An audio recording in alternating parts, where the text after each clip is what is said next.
Capitaine Ibrahim Traoré. Pourquoi beaucoup de personnes ne l'aiment pas, surtout africains?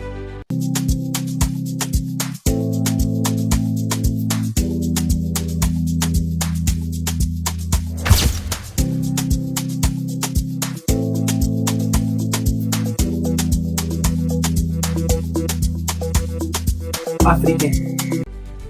Une fois de plus, bienvenue dans cette vidéo.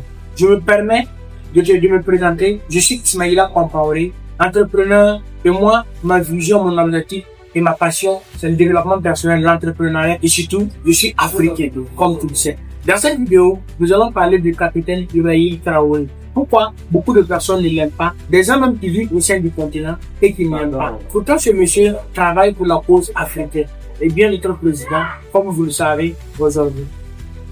Vous savez quoi? Nous vivons dans un monde du capitalisme, un monde rempli d'hypocrisie, un monde où chacun se bat juste pour lui, chacun se bat pour remplir ses postes. Donc, si vous comprenez cela réellement, vous avez déjà la réponse de pourquoi on n'aime pas capitaine Ibrahim Traoré.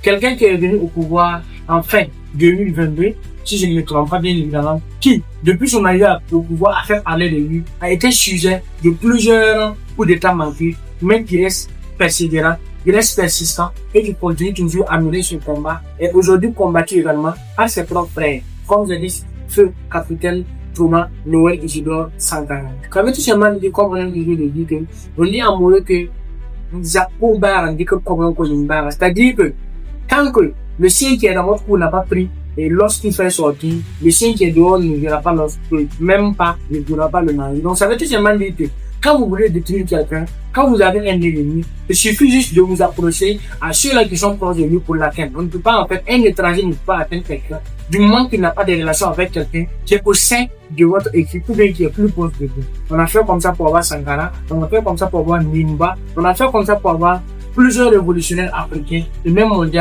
jusqu'au début. Donc cela doit amener nos frères et sœurs à apprendre et à tirer des leçons de cela pour éviter bien sûr qu'on ait bien sûr qu'on puisse bien sûr atteindre prochainement notre capitaine qui est bien sûr aimé de tous, si je me le permets. C'est quelqu'un qui mène le combat de façon internationale et de façon nationale, du pays tout simplement panafricain. Lui, son objectif, c'est pas de tuer quelqu'un, c'est pas de combattre quelqu'un, mais de simplement défendre la cause et les intérêts africains. Et c'est cela qui va nous permettre bien évidemment à pouvoir nous développer, à pouvoir nous en sortir et surtout à pouvoir nous émanciper et aller vers le développement. Parce qu'à l'heure, nous sommes sur la défensive d'abord. Pourtant, tant qu'on n'est pas sur l'offensive, on ne peut pas gagner un match. Donc, nous sommes d'abord en retard. Comprenez cela. Et eux, ils ont compris cela. Le passage de Bigapé et le capitaine du Bigapé, colonel Hassani Benka, qui est également quelqu'un qui est sur cette même lancée. Également, le général de brigade Abdraman Tiari du Niger, qui est également sur cette même lancée. Et plein d'autres présidents aujourd'hui africains qui ont la même vision. Ça veut dire que cela est salué. Mais ici au Burkina, comme je l'ai dit bien, c'est quelqu'un qui crée beaucoup d'initiatives, qui lance beaucoup de projets, qui crée beaucoup d'entreprises et qui se bat bien sûr pour que les militaires aient des bons équipements afin de lutter contre la sécurité. Et pour cela, contre l'insécurité. Et pour cela, il est combattu par ses propres frères. Comme vous le savez, il y a également des gens qui ne l'aiment pas. Oui, et c'est normal. Vous vous posez également la question à savoir, mais pourquoi ces gens n'aiment pas ce monsieur qui est en train d'accomplir un travail vraiment formidable? C'est très simple. Je vais vous poser vous-même une question.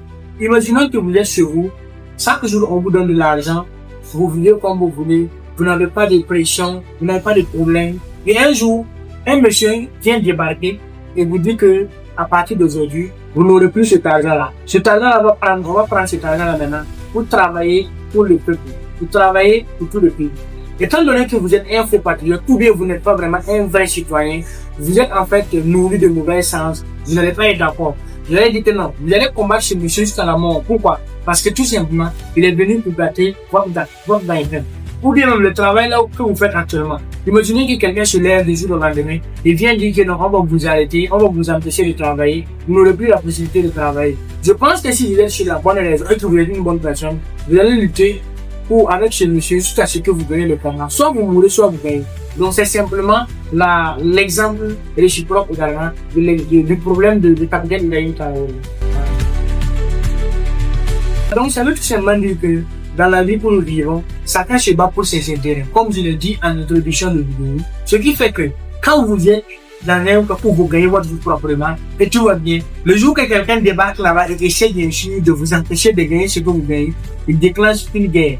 Et c'est pareil pour l'histoire du capitaine Ibrahim Traoré et même les autres présidents, avec ceux-là qui sont ses détracteurs, ceux-là qui ne l'aiment pas. Je ne parle même pas d'abord de l'extérieur, je parle seulement des ennemis ici en Afrique. Et vous savez quoi? Ce sont ces ennemis qui sont les plus dangereux. On n'a pas peur des ennemis extérieurs comme les pays impérialistes et autres, parce que eux, ils ne pourront jamais l'atteindre du jour qu'ils n'ont pas des hommes proches de présidents qui veulent même du mal de Mouziba. Donc c'est pourquoi nous, Africains, nous, peuples de l'Afrique, conscients, émancipés, panafricains, nous devons nous battre de toute façon. Nous devons nous battre de telle sorte que si nous avons de mauvaises informations, ou bien des gens qui essaient de faire du mal, ou bien de semer le chaos, de dénoncer cela. Pour cela, nous allons bien sûr nous en sortir. Parce que comme je vous l'ai dit, nous sommes d'abord en défensive.